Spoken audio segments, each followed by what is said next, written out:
Zaid bin Amr tak tahan melihat itu semua. Ia pun berkelana ke berbagai daerah. Tujuannya untuk menemukan agama yang benar, agama yang membawa kedamaian dan keselamatan.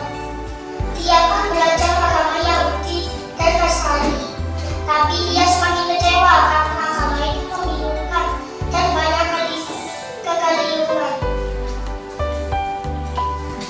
Zaid bin Amr sampai ke negeri Syam. Di sana ia bertemu dengan seorang rahib. Rahib itu mempelajari kitab-kitab suci Nabi sebelumnya. "Hai orang Mekah, kamu tentu sudah mencari agama Nabi Ibrahim," kata rahib itu.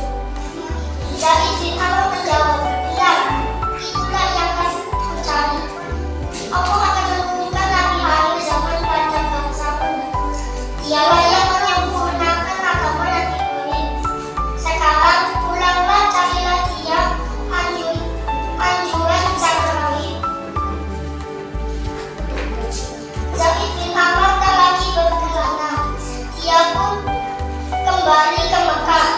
Tujuannya menemui Nabi akhir zaman. Betapa gembira hatinya malaikat. Tapi dalam perjalanan dia dihadang perampok. Sayangnya, perampok itu bukan saja mengambil harta, Zaid bin Amr juga dibunuhnya. Sebelum wafat dia berdoa, "Ya Allah, aku tak berhasil menemukan agama yang benar, tapi janganlah sekali anakku gagal pula."